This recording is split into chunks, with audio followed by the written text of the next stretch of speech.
sangat luar biasa. Saudara, sangat luar biasa dalam arti kita akan mengalami hari yang sukar, paling sukar.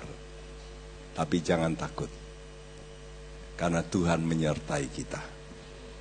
Saudara, dunia ini pernah diciptakan oleh Tuhan dengan baik, tapi kemudian dirusak oleh iblis. Dan Tuhan melakukan pemulihan, renovasi. Itu tertera dalam kitab Kejadian pasal 1. Ya. Ayat 1 berkata, pada mulanya Allah menciptakan langit dan bumi. Ayat 2 berkata, bumi tidak berbentuk, campur baur, gelap. Kenapa? Dirusak oleh iblis. Tapi selekas itu Allah lalu mengirim rohnya, melayang-layang. Untuk apa? Untuk mengadakan renovasi, untuk mengadakan pemulihan. Ya, maka kata pertama dari Tuhan, jadilah terang. Dan terang ini bukan matahari, bukan bulan, bukan bintang, tapi terang itu hadirat Tuhan sendiri. Saudara, begitu Tuhan hadir di muka bumi ini, terang, ya. Dan apa yang terjadi? Begitu ada terang, mulai timbul panas, ya, mulai kehidupan mulai terjadi. Lalu hari kedua Tuhan kata, jadilah cakrawala, untuk memisahkan air di bawah dengan air yang di atas, ya. Dan kalau Tuhan bicara demikian, apa yang terjadi secara jasmania itu mempunyai kehidupan paralel dengan hal rohani. Kalau hidupmu mau direnovasi, hidupmu mau dipulihkan dari orang yang sakit-sakitan, akan menjadi sehat, maka hal yang pertama, engkau harus mau terang, mengaku. Kalau kita mengaku itu kita memberikan terang Tuhan masuk. Dan mulailah Tuhan bekerja. Lalu hal yang kedua yang harus kita lakukan, kita mesti berpisah dari pergaulan kita. Seperti air tadi, air yang di bawah dan air yang di atas. Ya, air yang di atas mengalami apa? Mengalami proses penyulingan, naik ke atas. Hari ketiga Tuhan mengadakan lagi perpisahan kembali. Jadi perhatikan, pisah, pisah, pisah. Hari pertama pisah dari kegelapan. Hari kedua pisah dari air dengan air. Artinya, hari pertama dalam hidupmu engkau mesti berpisah dari dosa. Yang berikutnya sudah mesti berpisah dari teman-temanmu yang salah. Hari ketiga Tuhan ingin supaya saudara kumpul dengan teman-teman yang baik. Karena itu hari ini kita bicara tentang pemulihan melalui tempat penyemaian. Artinya mesti ada tempat untuk bisa disemai. Artinya diproduksi, reproduksi. Mari kita baca ulang ayat ini, Kejadian 1 ayat 9 sampai 13. Semua membacakan. 2, 3. Berfirmanlah Allah, hendaklah segala air yang di bawah langit berkumpul pada satu tempat, sehingga kelihatan yang kering. Dan jadilah demikian. Lalu Allah menamai yang kering itu darat, dan kumpulan air itu dinamainya laut. Allah melihat bahwa semuanya itu baik. Iya, Tuhan itu luar biasa. Setiap dia menulis Alkitab dengan orang untuk menulisnya, dia memakai kata-kata yang begitu tepat. Waktu dia berkata darat, maka ditulis dalam bahasa Ibrani Eretz. Waktu dia berkata laut, maka ditulis dalam bahasa Ibrani Yam. Ya, nah sudah lihat, itu gambaran daripada kita mesti berpisah dari rekan-rekan kita yang seperti laut. Ya, kumpulan air yang di bawah langit disebut laut Yam.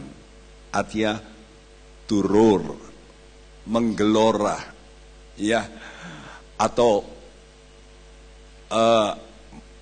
mengadakan satu raungan, ya saudaraku, itu seperti singa, ya seperti bunyinya ombak itu. Surat Yakobus 1 ayat yang ke-6 berkata, orang yang bimbang itu sama seperti gelombang laut.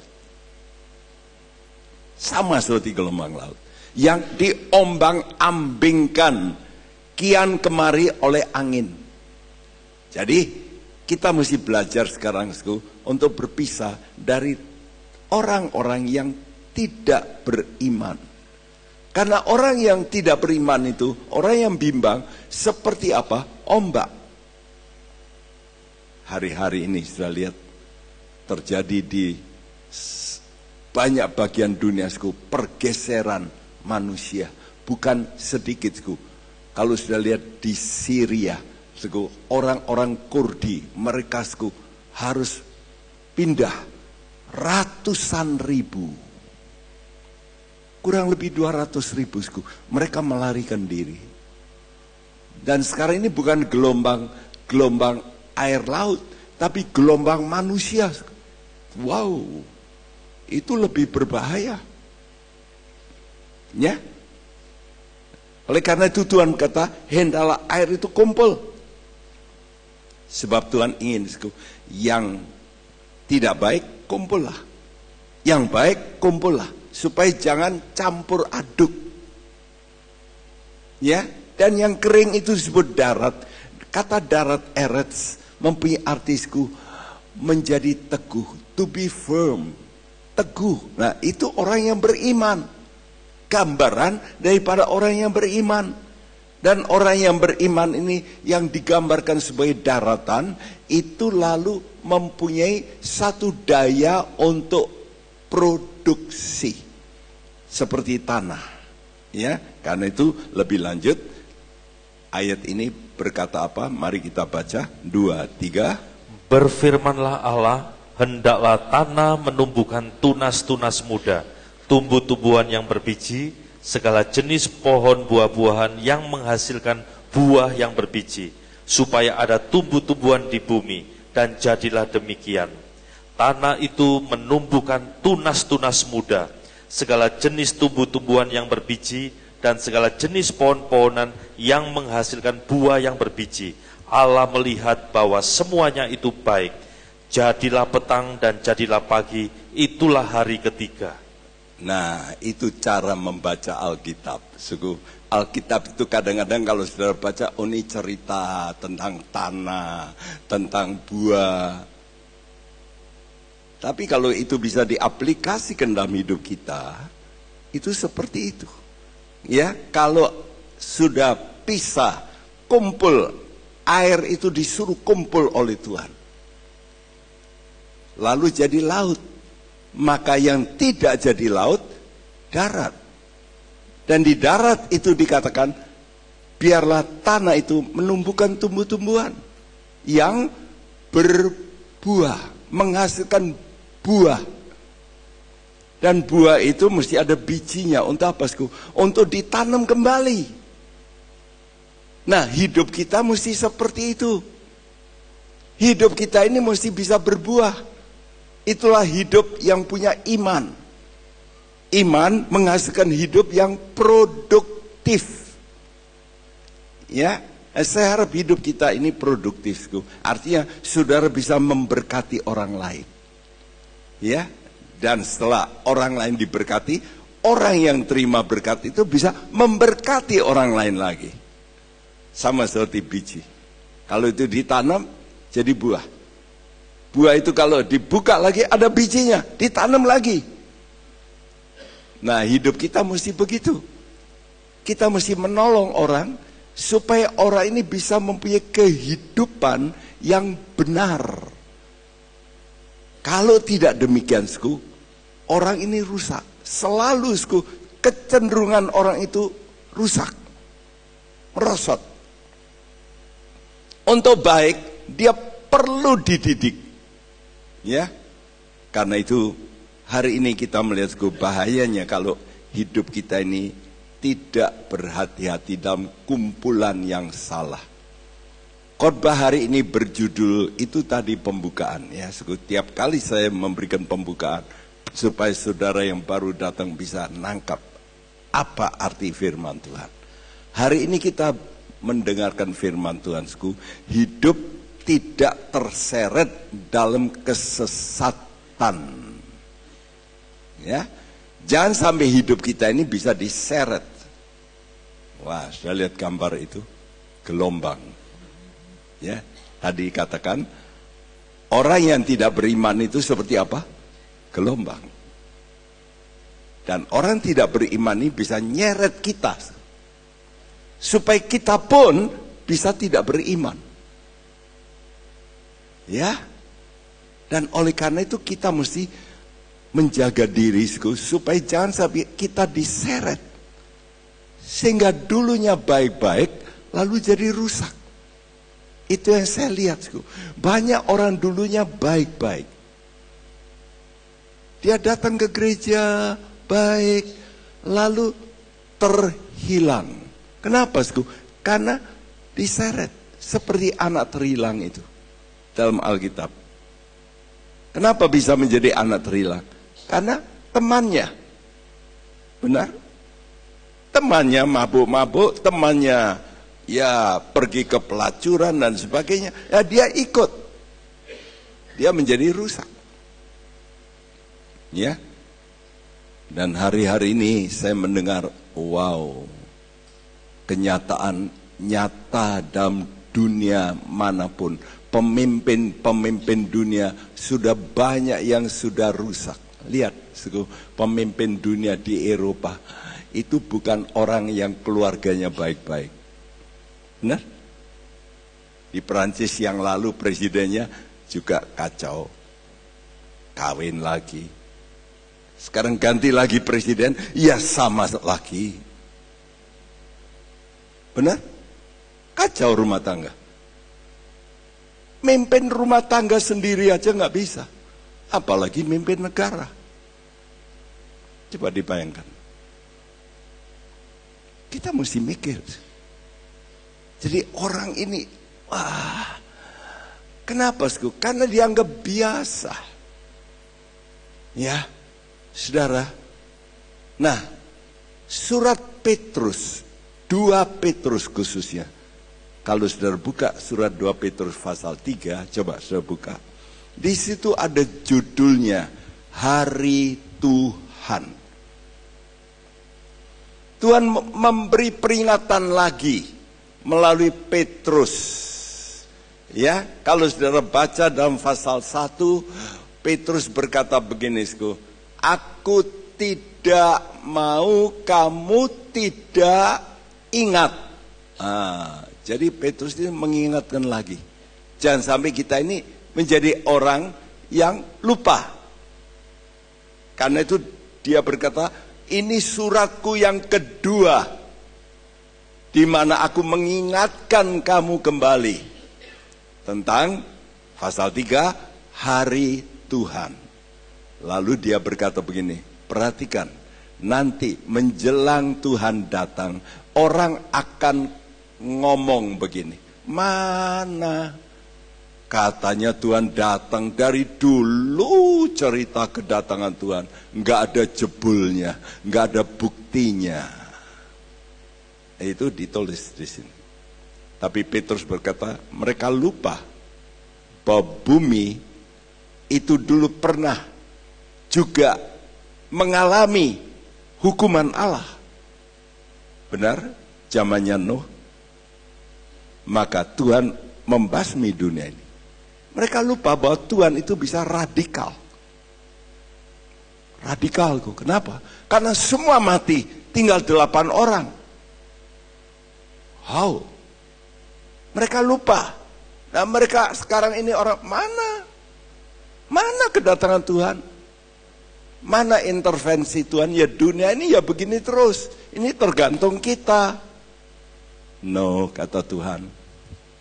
Ya, lalu Tuhan berkata, kenapa Allah kok belum intervensi? Kenapa Allah belum menjatuhkan hukuman? Ayat ini berkata, karena Allah itu sayang. Karena Allah itu berbelas kasihan kepada manusia. Dia belum menghukum karena sabar. Nah, ini kita mesti mengerti kesabaran Tuhan menunggu saudara bertobat. Jangan sudah pikir, oh saya masih tidak apa-apa. Saya melakukan ini nggak ada masalah. Ingat, suku, Tuhan juga berkata di sini, Allah belum melakukan hukuman karena Dia panjang sabar. Dan ini suara ini mesti masuk di telinga kita. Oh, kalau gitu saya ini masih dikasih kesempatan. Supaya apa? Bertobat. Kalau orang tidak bertobat, dia pasti mengalami kehancuran. Allah sayang kepada saudara. Karena itu dia masih bisa menahan diri. Walaupun dia melihat manusia ini tidak mau taat, dia masih berkata, aku kasih kesempatan lagi. Wow, Tuhan itu begitu sabar. Mari sekarang kita baca ayat 17, 18, 2 Petrus 3 ini. Perhatikan baik-baik. Kata tetapi, ya, ini berarti kalau Tuhan masih sabar dan sebagainya. Tapi perhatikan, kamu harus perhatikan. Coba bacakan. 2 Petrus 3 ayat 17 dan 18. Tetapi kamu saudara-saudaraku yang kekasih, kamu telah mengetahui hal ini sebelumnya. Karena itu waspadalah, supaya kamu jangan terseret ke dalam kesesatan orang-orang yang tak mengenal hukum. Dan jangan kehilangan peganganmu yang teguh. Tetapi bertumbuhlah dalam kasih karunia dan dalam pengenalan akan Tuhan dan Juru Selamat kita, Yesus Kristus. Baginya kemuliaan sekarang dan sampai selama-lamanya. Ya, tetapi Petrus berkata, ya, kamu saudara-saudara yang kekasih, kamu telah mengetahui bahwa Tuhan akan datang. Kamu ini tahu, ya, kamu mengerti. Oleh karena itu, ayat ini berkata, supaya kamu jangan nanti bisa sesat. Wow, ayat ini menunjukkan, orang Kristen, kalau dia tidak bertambah dekat sama Tuhan, dia tidak menambah kekuatannya, dia bisa hancur, kalah. Ya, oleh karena itu tujuan khotbah ini, saudara mesti punya perkumpulan. Berkumpul dalam perhimpunan orang benar. Ini kuncinya. Saya melihat kenapa saudara bisa gagal. Karena kumpulanmu salah. Dimulai dari itu. Ya, mungkin karena engkau berkata, waduh, kalau kumpulan orang benar, waduh, untungnya kurang banyak. Saya kalau kumpul sama orang-orang yang lain itu, saya bisa mendapat untung. Kadang-kadang kita menimbang soal untung rugi duit, tapi kita tidak tahu celaka di balik itu. Ya, nah saya beri gambar di sini, gambaran apa ini? Ini adalah mercusuar. Apa itu mercusuar? Mercusuar adalah suatu tempat di mana dipasang lampu, memberitahu kepada kapal-kapal supaya jangan mendekat daerah itu. Karena daerah itu adanya batu-batu yang berbahaya, yang kapal itu bisa nanti pecah. Ya, ada sebuah cerita, ini cerita benar. Ada satu kali ada sinyal dari mercusuar ini berkata, minggir. Ditangkap oleh kapal. Dan kapal ini kapal perang. Kaptennya berkata, apa minggir? Ngomong lagi, minggir. Jangan mengarah ke arah kami. Pikirnya musuh ini. Ngapain? suara itu berkata lagi, minggir. Sudah. Lalu dia marah, kapten. Aku nanti akan hantam kamu. Dari menara mercusuar berkata, sorry, saya adalah mercusuar. Oh. Nah, saudara, seringkali Tuhan memberitahu kepada kita, jangan nabrak, jangan nabrak. Tapi kita merasa kita punya kekuatan, power untuk melanggar. Ya. Nah, kalau mercusuar ini pasti berdiri di atas batu karang yang kokoh. Walaupun ada ombak yang besar, dia tidak akan goncang. Nah, kita mesti berkumpul menjadi orang-orang seperti mercusuar ini, di tengah lautan, di tengah manusia yang mulai begitu banyak membuat gerakan secara makro yang menakutkan. Lihat, undang-undang di dunia ini bisa berubah, betul? Dulunya baik, bisa berubah. Contohnya di Amerika sudah melihat begitu banyak perubahan terjadi. Orang boleh aborsi, bahkan boleh partial abortion. Artinya walaupun bayi itu sudah jadi, lalu keluar sedikit kepalanya, kalau ibunya ini berkata, bunuh dok, boleh. Itu namanya partial abortion. Sudah diteken. Ya. Sekarang di sana juga boleh menikah laki dengan laki. Ya. Dan celakanya, ada hamba Tuhan yang berkata, orang-orang demikian juga bisa masuk surga asal berbuat baik. Nah, kaidah ini asal berbuat baik. Walaupun dia orang yang homoseksual bisa masuk surga asal dia baik. Wah, ini nggak ada di Alkitab, nggak ada. Orang baik belum tentu masuk surga. Alkitab mengatakan bukan orang baik bisa masuk surga. Orang benar, bukan baik. Saudara, nah Tuhan tahu satu kali dia mesti menghukum manusia. Karena itu disuruh kumpul dulu. Kamu kumpul supaya terpisah yang benar sama yang nggak benar. Ya, ini gambar saya download dari peristiwa tsunami di Jepang. Sudah melihat sampai ya mobil-mobil bahkan kapal-kapal dijungkir balikan. Ya, jadi Tuhan ingin mengadakan yang namanya pemisahan. Tadi dikatakan baiklah air itu kumpul menjadi apa? Laut. Supaya yang lain kumpul menjadi darat. Nah, kita mesti menjadi anak-anak Tuhan yang seperti daratan yang bisa ditanami, produktif. Ya, jangan seperti laut yang berarti menggelora, terus bergelora. Ya, saudara. Dan Tuhan berkata pada akhir zaman, yang kudus tambah kudus, yang jahat makin jahat, yang benar makin benar. Berarti polarisasi. Supaya apa? Supaya bisa terpisah.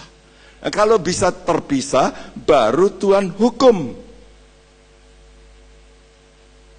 Saudara, waktu Tuhan mau hukum Sodom, Tuhan berkata pada keluarga Lot, Lot, cuma keluargamu saja yang benar. Ayo keluar. Nah, disuruh keluar. Pisah. Kamu keluar. Ya. Mereka keluar. Berempat. Lot, istri, 2 anak. Tapi istrinya habis keluar noleh. Lalu jadi tiang garam. Lalu melihat Sodom yang dibakar. Nah, Kita melihat, laut kata Tuhan itu tadi saya katakan gambaran manusia yang bimbang. Dan kata laut dipakai dalam bahasa Ibrani mempunyai arti menggelora. Itu bayangan kumpulan orang banyak yang tidak mengenal Tuhan, itu seperti gelora. Wow. Ya, lihat aja kalau demo. Betul? Sekarang ini bukan benar menang, banyak menang. Ya. Jadi yang banyak yang mana? Yang banyak yang menang. Walaupun sebetulnya yang benarnya mestinya begini. Sekarang bukan soal benar apa tidak. Mana yang voting yang lebih banyak suaranya. Nah, itu yang dimenangkan. Ini fakta.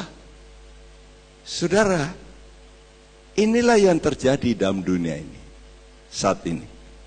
Saudara, dan Alkitab memberitahu nubuat. Nanti saudara baca Wahyu 17. Saya harap saudara kalau mendengar firman Tuhan saudara catat. Oh ya, nanti saya baca 2 Petrus pasal 3 secara komplit. Wahyu 17. Nah, di Wahyu 17 itu Tuhan kasih lambang kembali. Ada seorang perempuan yang duduk di atas binatang. Dan kalau saudara mengerti pendalaman Alkitab yang saya ajarkan, maka binatang itu adalah gambaran antikris yang akan datang. Apa itu wanita? Wanita itu gambaran daripada sistem kepercayaan atau sistem agama. Ya, saudara, satu hari saya naik pesawat KLM. Waktu itu ada orang Belanda di situ, di sebelah saya.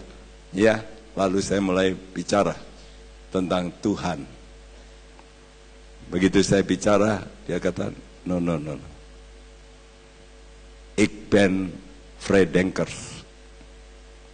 I am free thinkers. Don't disturb me. Jangan ganggu saya. Saya ini orang bebas, pikiran bebas. Saya tidak perlu agama. Oh ya sudah. Saudara tahu bahwa orang ingin bebas itu dimulai dari mana? Dari Eropa. Perhatikan. Karena orang-orang Eropa itu orang-orang yang pandai-pandai. Dan mulai timbul yang namanya aturan-aturan yang kita kenal sekarang. HAM, betul nggak? HAM, sudah tahu ya, hak asasi manusia. Siapa yang paling ngotot? Ya Eropa. Indonesia dulu ada HAM? Ada HAM daging. Tapi HAM hak asasi nggak ada. Di Tiongkok ada HAM? Nggak ada. Ditembak dulu, tidak mau nurut, dor. Ya, sekarang hak asasi. Ya, jadi saudara lihat dengan munculnya hak pribadi manusia, akal, maka manusia tidak mau nurut sama Tuhan. Dan itu digambarkan oleh Tuhan sebagai wanita yang duduk di atas binatang. Nanti saudara baca dalam Wahyu 17, wanita itu disebut oleh Tuhan pelacur besar. Bukan hanya pelacur, tapi pelacur besar. Ya. Dan diberi julukan Babel besar. Ya. Babel itu gambaran apa? Gambaran dulu orang bikin Babel oleh karena apa? Oleh karena mau nantang Tuhan. Ya, jadi manusia itu mulai tidak mau dengar perkataan Tuhan, lalu mau mendirikan kebenarannya sendiri. Hukum-hukum Tuhan mulai disingkirkan. Aborsi kalau dulu nggak boleh, sekarang boleh. Barusan ini saya dengar dokter menyampaikan di televisi, begitu sperma itu membuahi, maka usia 14 hari manusia janin itu sudah punya otak. Kemarin dalam Komsel ada dokter, saya tanya apa benar? Iya benar. Jadi ingat ya, begitu sperma itu sudah nempel, sudah jadi. Dan umur 14 hari sudah ada otak di situ. Nah biasanya itu lalu banyak orang dibawa mau gugurkan ke ya dukun-dukun atau sekarang juga ke dokter. Gampang sih. Dulu pernah saya bikin ceramah khusus. Ya biasanya kalau ke dukun-dukun caranya gimana? Pakai jeruji sepeda itu. Masukkan aja tosok, cus. Pokoknya keluar darah, beres, mati. Itulah yang terjadi sehingga banyak yang kena cancer dan sebagainya. Ya, dan di sini laut tadi kalau sudah baca dalam Wahyu 17, laut itu diduduki oleh perempuan itu. Wahyu 17 ayat 15 mengatakan perempuan itu duduk di air banyak. Itu gambaran kepercayaan diri ini sekarang menguasai manusia yang banyak. Nah, sesuai dengan gambaran ini, saudaraku, dengan bukan kebetulan, ternyata Eropa itu mempunyai gambarnya seperti ini. Coba sudah lihat gambar ini. Ini gambar perangko ya. Perangko Inggris tahun 1984. Ya. Ada seorang wanita duduk di atas seekor binatang. Dan ini merupakan mitos, cerita Yunani. Wanita ini bernama Eropa. Cantik sekali. Ya. Lalu dewa itu mulai melihat, ada wanita cantik. Kepingin sama wanita cantik ini. Bagaimana ya bisa mendekati? Maka dia berubah, dewa ini menjadi yaitu binatang. Ya, yang disebut Taurus. Ya. Ya semacam sapi begitu. Tapi Taurus. Saudara. Lalu dia mulai ngomong binatang ini. Yuk naik di punggung saya. Ya, naiklah wanita ini. Begitu naik lalu binatang ini masuk ke laut. Lalu ceritanya mengatakan dalam mitos itu, disitulah wanita itu diperkosa oleh dewa ini. Ini mitos.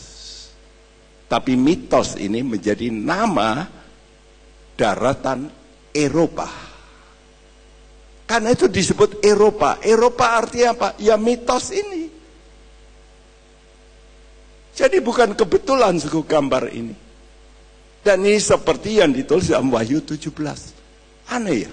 Tuhan itu 2000 tahun yang lalu sudah menulis bahwa nanti ada seorang perempuan duduk di atas binatang. Lihat gambar-gambar ini. Ya, ini gambar phone card, kartu telepon. Ya, Jerman, ada wanita duduk di atas binatang. Koin di bawah sebelah kiri, itu koin Greka, ya, 2 euro. Juga ada gambar wanita di atas binatang. Di atas itu uang 5, ya, 5 mark, ya, sebelum menjadi euro. Itu sudah ada gambar wanita di atas binatang. Dan tahun 2000 selesailah gedung yang besar, gedung parlemen Eropa. Ya, saya tidak kasih gambar yang mestinya saya kasih gambar ini. Gedung parlemen Eropa ini ada di situ, ada patungnya, patung dari besi, logam. Dan patung ini gambarannya binatang dan wanita yang duduk di atas binatang. Itulah Eropa. Jadi wanita yang duduk di atas binatang itu namanya Eropa. Saudara, dan ini menjadi simbol dari gedung parlemen. Wow. Jadi itu betul mitos, tapi kalau sudah baca Alkitab, itu menunjukkan bagaimana orang ini mempunyai pikiran yang tidak mau tunduk sama firman Tuhan. Justru pikirannya ini bekerja sama nanti dengan antikris, lawannya Kristus. Untuk apa? Untuk mengubah standar Alkitab. Karena itu standar Alkitab lalu diubah. Kalau dulu Tuhan kata, aku membenci perceraian. Betul? Apa standar manusia sekarang? Oh, cerai itu kan seneng gak seneng. Kalau gak seneng ya cerai. Itu standarnya. Ya. Karena itu bisa kawin, cerai, kawin, cerai. Gak apa-apa. Zaman sekarang sudah biasa. Saudara, apalagi orang kalau di Amerika cantik, dia kawin dengan orang kaya, nanti cerai dapat separuh. Dia kawin lagi sama orang lain yang kaya, cerai lagi dapat separuh lagi. Dia bikin masalah supaya bisa cerai, kawin lagi sama orang kaya. Nanti dia 7 kali. Ini bintang film dulu paling cantik di Amerika. Dan dia dapat uang begitu banyak dari hasil kawin cerai. Saudara, mengerikan. Manusia mulai tidak mau tunduk kepada perkataan Tuhan. Ya, nah, saudara, sekarang kita melihat fakta ini bahwa manusia ini bergelombol, kumpulan banyak untuk mengalahkan hukum-hukum. Termasuk ya di Indonesia sekarang mulai berlaku. Betul? Ya. Jadi di mana-mana di seluruh bumi orang bisa mengubah hukum. Termasuk hukum pernikahan. Hukum aborsi. Ya. Di mana-mana. Yang celaka kalau ada pimpinan gereja berkata, "Oh, itu nggak apa-apa." Dan ini sudah terjadi di Amerika, di Eropa. Mereka berkata, no problem. Orang homoseksual itu juga ciptaan Tuhan. Jadi mereka juga punya hak untuk masuk surga. Kan pakai akal. Saya kalau mendengar itu, hati saya berkata, Tuhan, ini waktunya. Begitu dekat dengan kedatanganmu. Hari-hari Tuhan sudah begitu dekat. Dan nanti kita akan melihat bagaimana manusia memakai cara ini. Manusia yang banyak untuk meruntuhkan iman orang percaya. Tapi ingat, saudara mesti percaya. Tuhan punya kuasa untuk membatasi. Amin. Allahmu adalah Allah yang berkuasa untuk membatasi. Ya. Nah, bumi ini pernah diliputi air oleh ulah iblis. Kejadian 1 ayat 2. Ya. Lalu lagi pada zaman daripada Nuh, bumi kita ini juga lagi dipenuhi dengan air, ya. Saudara, tapi Tuhan berkata begini, ombak boleh besar, tetapi Allah yang bisa menghentikan ombak-ombak itu. Mari kita baca Ayub 38 ayat 8 sampai 11, semua membacakan. 2, 3. Siapa telah membendung laut dengan pintu ketika membual keluar dari dalam rahim, ketika aku membuat awan menjadi pakaiannya dan kekelaman menjadi kain bedungnya, ketika aku menetapkan batasnya dan memasang palang dan pintu. Ketika aku berfirman, sampai di sini boleh engkau datang, jangan lewat. Disinilah gelombang-gelombangmu yang congkak akan dihentikan. Disinilah gelombang-gelombangmu yang congkak akan dihentikan. Manusia bisa bikin gerakan untuk bisa mengubah, tapi kata Tuhan, nanti aku akan hentikan itu. Dan digambarkan manusia yang seperti lautan ini digambarkan apa? Seperti bayi yang keluar dari rahim. Waktu dulu saya baca, kenapa ya kok Tuhan mengumpamakan seperti itu? Lalu Tuhan mengingatkan tentang cucu saya. Tadi malam cucu saya tidur bersama saya, badannya gede. Ya, pahanya ini 2 kali saya. Waduh, gede, tinggi, besar. Maminya kecil. Loh, mami cilik, keluarnya gede. Kenapa bisa begitu? Karena waktu lahir tidak langsung gede, betul? Benar tak? Waktu lahir saudara semua langsung gede? Tidak, kecil. Nah seperti ombak ini seperti itu. Mula-mula kecil, tapi nanti bisa jadi besar. Mula-mula perkumpulan orang nakal itu sedikit. Ngerti? Dulu kalau ada orang merampok, itu 1-2 orang. Ya, komplotannya. Atau 5. Tapi sekarang enggak. Sekarang bersama-sama ngerampok. Ya, istimewa kalau ngerampok tambak, betul? Kalau ngerampok tambak, 1 truk datang. Ya, lalu apa? Manen tambak itu. Yang punya sarang burung sampai, waduh, 1 truk datang, walaupun dijaga oleh ex-marinir. Ya, 1 orang lawan banyak orang. Di hutan-hutan, ya polisi datang, dor lepas, ya tembakan, masyarakat kentong, dong dong dong, rakyat semua datang, polisinya yang lari, betul? Kalah dengan apa?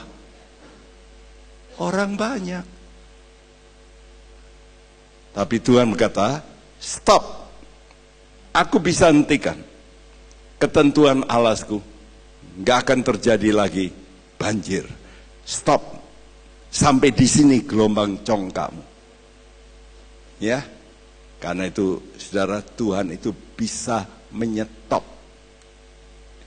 peristiwa-peristiwa yang mengerikan. Dengan apa? Tuhan bisa bikin macam-macam hal. Ya, Jepang adalah negara yang banyak tidak kenal Tuhan. Saya baru yang lalu diberi kesempatan, ada orang kasih tiket membiayai kami ke Jepang, dan kami melihat di sana budaya orang Jepang. Kalau dulu baik-baik, sekarang wanita-wanita itu kalau sudah umur sudah 17, 18, dia dianggap dewasa, boleh sesukanya.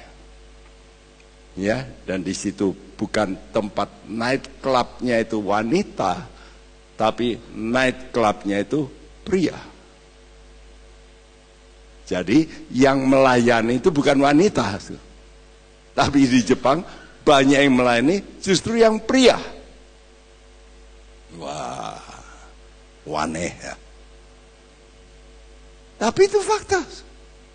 Ya, cowok-cowok yang ganteng-ganteng kerjaannya di situ. Ya, saudara, dan Tuhan mengadakan tsunami terjadi di Jepang. Dan saya mendengar dari seorang hamba Tuhan di sana, mulai saat itulah orang-orang Jepang didatangi oleh banyak pendeta-pendeta untuk memberitahu tentang Injil Yesus. Ya. Nah, bagaimana caranya kepala gereja Tuhan melindungi dengan mengadakan yang disebut gempa yang besar. Sudah lihat ini kapal nyangsang di rumah. Ya, dulu terjadi juga di Aceh. ya, kapal PLTU nyangsang juga di rumah. Kenapa? Tuhan bikin gempa. Dan memang kalau sudah baca Alkitab nanti, banyak orang nanti, orang dunia nanti mati karena gempa bumi yang besar. Saudara, setiap kali kalau saya memberitakan begini, hati saya itu miris. Begitu banyak orang yang masih tidak mau sadar bahwa Tuhan punya kuasa untuk menghukum manusia.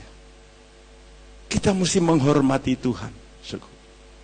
Ya, kalau sudah baca dalam Wahyu 12, di situ ada naga, ular menyemburkan air kepada perempuan untuk menghanyutkan, ya, dan perempuan itu gambaran bangsa Israel nanti akan dilanda dengan begitu banyak musuh, orang-orang yang dipimpin oleh antikris.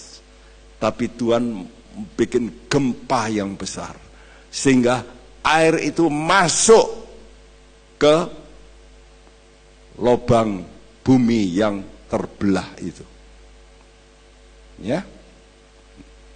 Dan ini pernah terjadi, sudah lihat gambar ini. Saya persis tahun berapa itu ke San Francisco. Pagi itu saya sudah siap pergi keluar. Begitu saya keluar itu terjadi gempa yang besar di San Francisco. Kenapa? Jembatan yang melintas laut double, ya, jembatan yang melintas laut beberapa kilometer, itu yang atas, ke bagian atas ambruk. Dan orang yang lewat di bawah naik mobil, penyet semua, mati. Saya pikir, waduh, saya kalau lewat di itu sebelumnya, saya mungkin bisa timing yang bisa persis itu, saya bisa mati itu. Hari itu juga, saya keluar dari San Francisco. Ya, saudara, kita melihat bahwa Tuhan bisa melakukan untuk menghentikan manusia yang tidak mau dengar firman Tuhan. Yang kedua, apa yang harus kita lakukan? Tadi dikatakan dalam 2 Petrus, karena itu waspadalah. Kita diminta untuk waspada. Ya.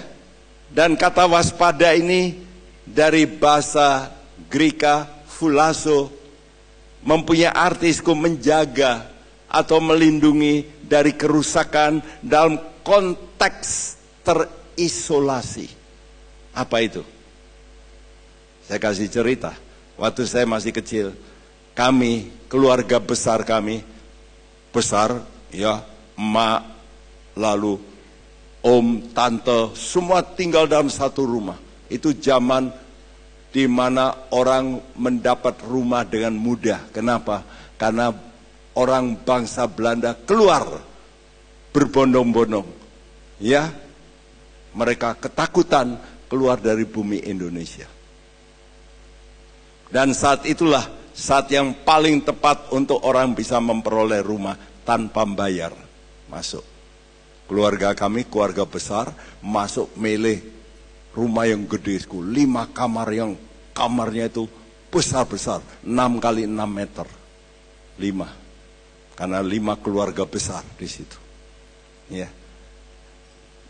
Saya pikir sayang, ya. Dulu jangan kumpul gitu. Masing-masing keluarga satu rumah. Om saya pendeta, dia ambil jalan Mojopahit yang sampai sekarang menjadi gereja. Itu juga rumah kosong. Masuk aja, karena kosong, lari semua, tinggal masuk, ya.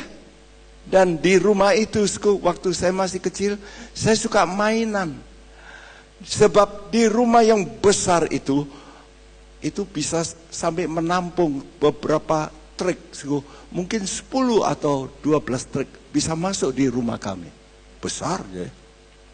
Dan di belakang itu masih ada satu tempat, di situ ada tempat perlindungan.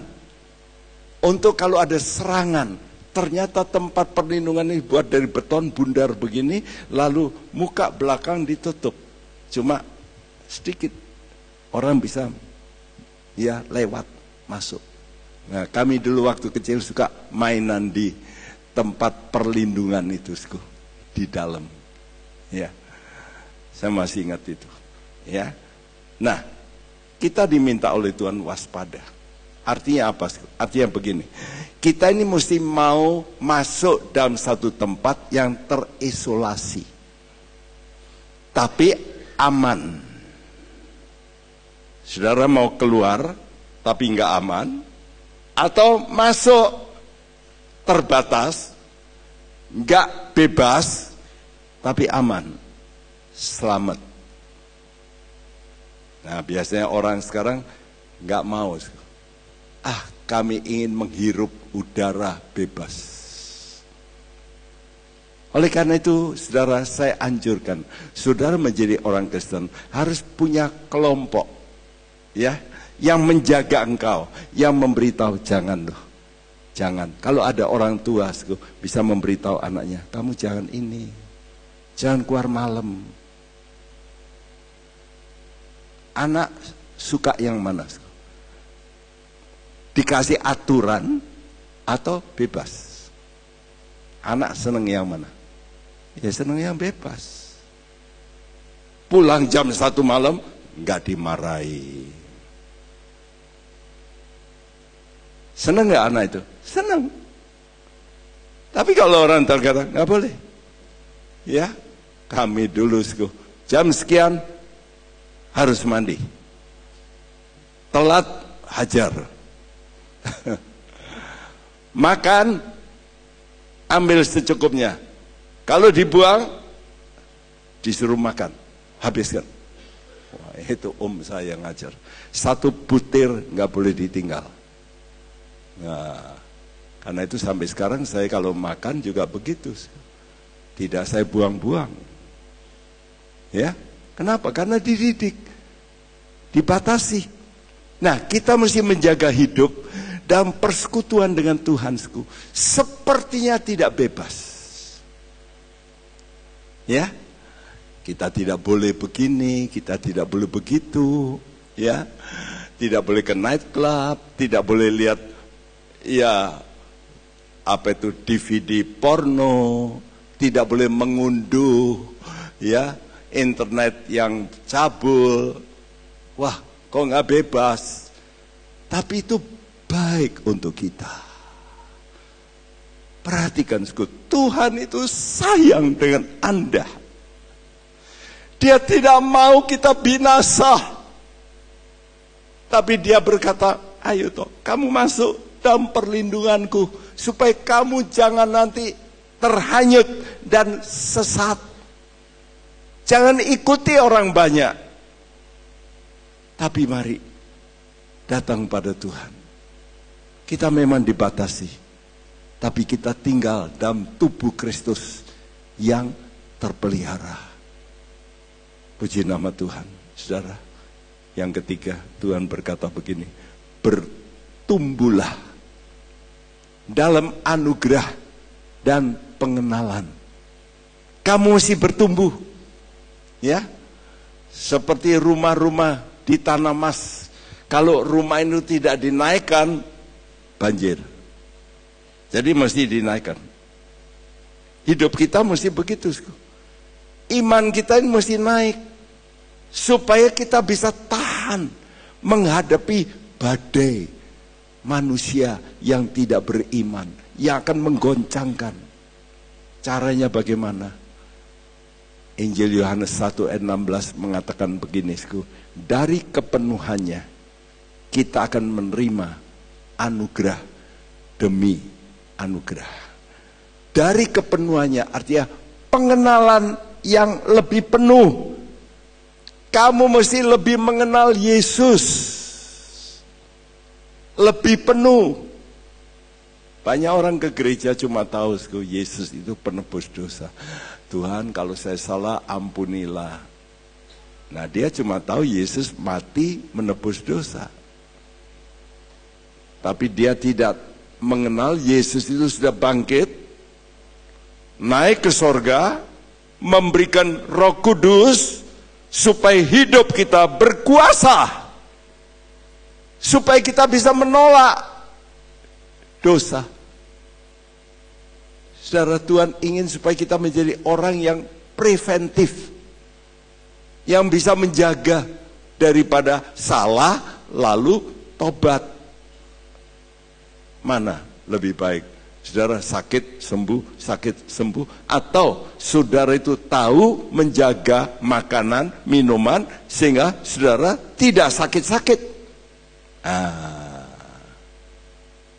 Saudara mesti kenal Tuhanmu. Dia berkata, segala kuasa ada di tanganku. Ya, inilah yang menyebabkan saya bisa dipulihkan dari beberapa penyakit. Karena saya melihat Tuhanku, Tuhan yang hidup. Tuhanku, Tuhan yang punya kuasa. Dia memberikan yang namanya Roh Kudus, supaya hidup kita pun bisa hidup yang penuh dengan kuasa. Ya, saudara, oleh karena itu kita mesti meminta anugerah Tuhan yang progresif. Dan itu bisa kalau kita makin kenal sama Tuhan. Untuk mengenal seseorang dengan baik, saudara mesti cinta orang itu. Ya. Dan kalau dia cinta, maka mengenal. Seperti saya dengan istri saya lebih mengenal istri saya daripada mengenal saudara. Jelas, istri saya pasti mengenal saya lebih baik ya daripada saudara semua. Kenapa? Karena kami mempunyai persekutuan yang khusus. Nah, kita dengan Tuhan mesti begitu. Kita mesti belajar taat sama Tuhan. Sebab kata Tuhan, siapa mau mengasihi aku, dia harus menurut perkataanku. Nah, kalau saudara mau menurut perkataan Tuhan, maka Tuhan itu mulai menyatakan diri. Ya, ada dulu seorang istri sama suami menikah sekian lama, istrinya tidak tahu harta kekayaan suaminya. Satu hari setelah menikah sekian tahun, baru suami ini kasih tahu, istriku, aku punya kekayaan sekian. Wah, kaget istrinya. Wah, banyaknya. Kenapa sih? Karena pria ini menguji. Apakah istri ini istri yang betul-betul baik?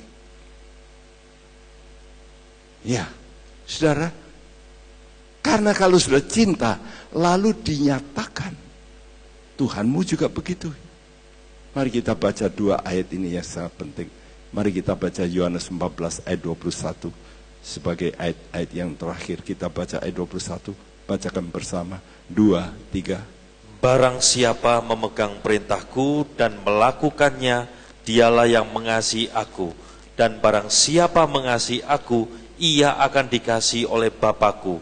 Dan aku pun akan mengasihi dia dan akan menyatakan diriku kepadanya. Aku pun akan menyatakan diriku. Pribadi Tuhan bisa kita kenal dengan baik. Waktu kita mulai mencintai Tuhan. Waktu saudara mulai mencintai Tuhan. Saudara menurut perintah Tuhan. Kalau Tuhan berkata ampunilah, kita mau mengampuni. Kalau Tuhan kata mengaku dosa, kita mau mengaku. Kalau Tuhan berkata berkata yang benar, kita lebih baik berkata benar daripada kita berdusta.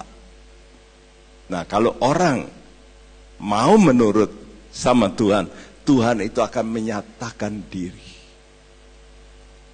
Haleluya. Saudara mesti punya pengalaman pernyataan Tuhan dalam hidupmu. Bagaimana Tuhan yang berkuasa, itu akan menyatakan diri dalam segi-segi hidup saudara. Dan bukan hanya dia menyatakan diri. Mari kita baca ayat 23-nya. Bersama-sama, 2, 3. Jawab Yesus, jika seorang mengasihi aku, ia akan menuruti firman-Ku, dan Bapa-Ku akan mengasihi dia, dan kamu akan datang kepadanya, dan diam bersama-sama dengan dia. Dan kami Bapa, Anak akan datang kepadanya, dan diam bersama dengan dia. Saudara, ini namanya Allah diam dalam diri kita. Dengan apa Allah diam? Roh Kudus diam dalam diri kita. Roh Kudus disebut roh penghibur. Karena itu, saudara, dalam dunia kita ini memang menghadapi masalah. Orang Kristen yang benar, walaupun dia menghadapi masalah, ada hiburan di dalamnya.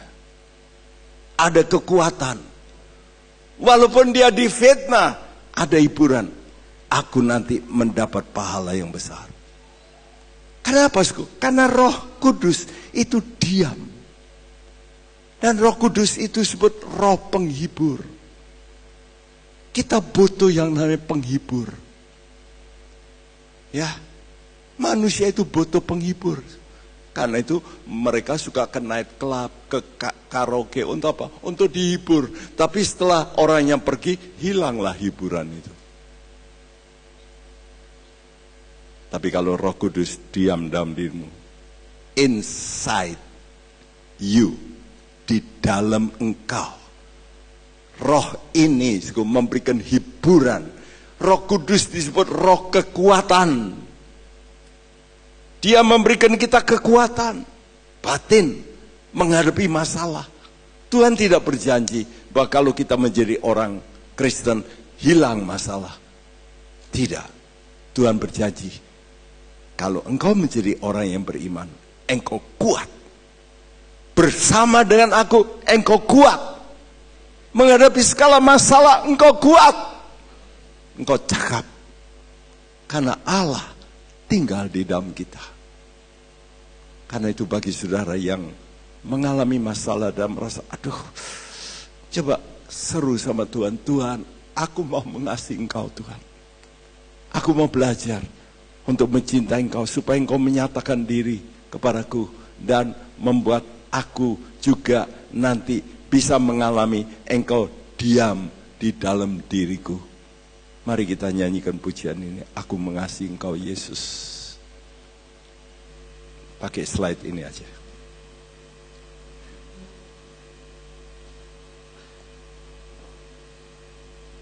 Aku mengasihi engkau Yesus dengan segenap hatiku.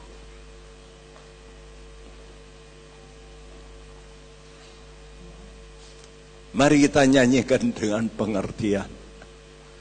Yesus Tuhanmu mencintai engkau. Dia ingin supaya engkau selamat, engkau kuat, sangat menyayangi engkau, supaya engkau jangan terseret, gagal, hanyut dalam kesesatan. Jangan ikut-ikutan orang dunia yang melakukan yang salah. Aku mengasihi engkau Yesus dengan segenap hatiku. Aku mengasihi engkau Yesus dengan segenap jiwaku. Ku renungkan firman-Mu siang dan malam.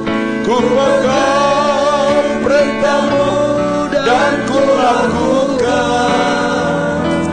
Engkau tahu ya Tuhan, tujuan hidupku hanya untuk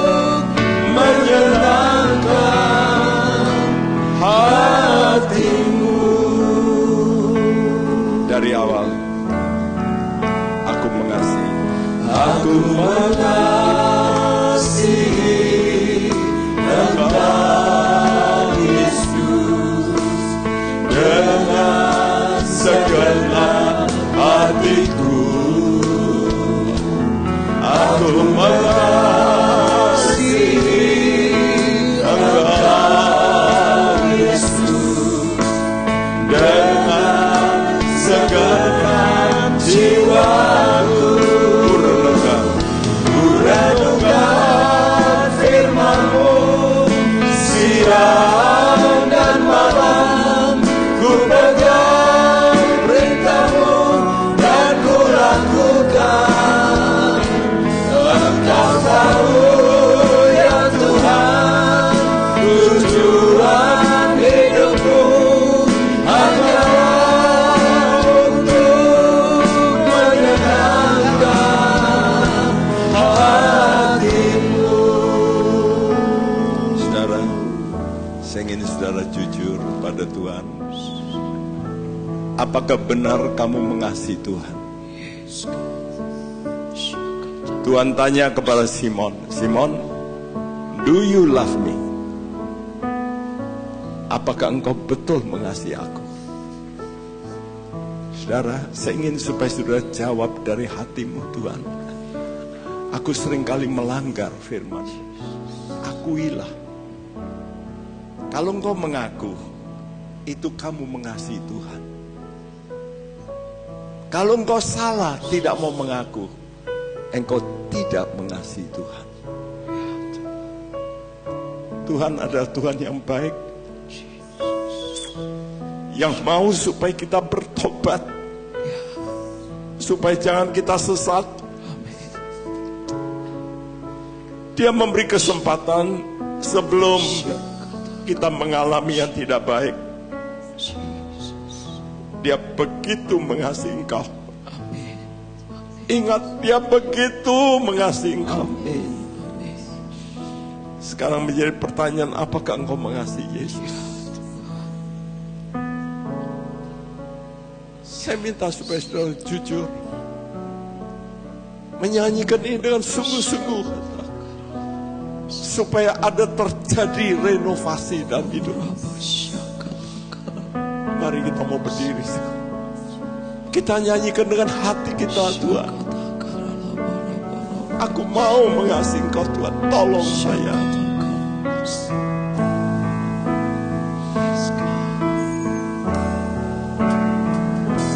Aku mengasihi Engkau Yesus dengan segenap hatiku. Aku mengasihi Engkau Yesus dengan segenap jiwaku. Ku renungkan firman-Mu siang dan malam, ku pegang perintah-Mu dan ku lakukan. Engkau tahu ya Tuhan, tujuan hidupku hanyalah untuk menyenangkan hati-Mu. Tanpa kata-kata, dengan bersenandung sambil memejamkan mata kita.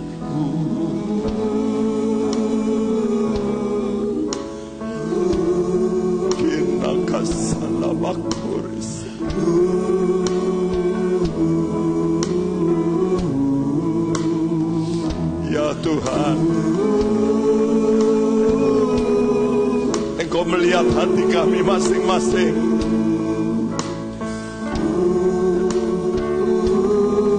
Kami mau datang dengan jujur di hadapan Engkau.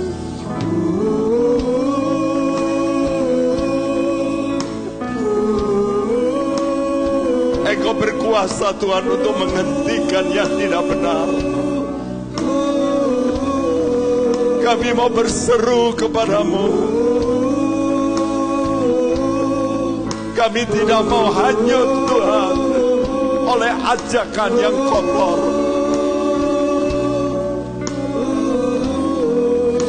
Kami mau berseru padamu Tuhan. Oh, haleluya. Semua berdoa. Beri kesempatan kepada Roh Kudus untuk mengubah hidupmu. Kata Tuhan, waspada. Maukah engkau dibatasi hidupmu? Karena Tuhan mengasihi engkau. Yesus, Yesus, Yesus, namamu Yesus. Selamatkanlah Tuhan. Selamatkan Tuhan keluarga-keluarga. Selamatkan kesehatan anak-anakmu. Jamah hati kami. Kami mau mengasihi Engkau Yesus. Nyatakan kemuliaan-Mu di tengah kami. Beri roh pertobatan yang sungguh, supaya kami tidak menyesal di kemudian hari. Engkau mengasihi kami Tuhan, supaya kami jangan binasa.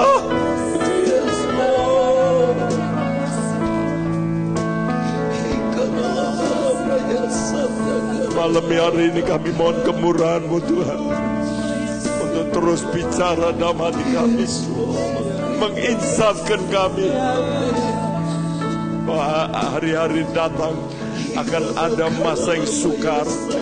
Lindungilah kami Tuhan, lindungilah kami. Kami berseru Tuhan, lindungilah kami. Lindungi kami Tuhan. Kami mohon perlindungan-Mu Tuhan. Jaga hidup kami, supaya kami jangan binasa, supaya kami jangan tersesat, tapi kami boleh Tuhan menyukakan hati-Mu Tuhan. Terima kasih Bapa, terima kasih. Dan biar Engkau beracara terus dengan kami. Terima kasih Bapa, terima kasih. Sebentar kami akan memberikan persembahan kami. Kami berikan dengan sukarela, sukacita, dalam nama Tuhan Yesus. Semua kita yang percaya berkata bersama, amin. Amin. Terima kasih Bapak Ibu, silakan duduk.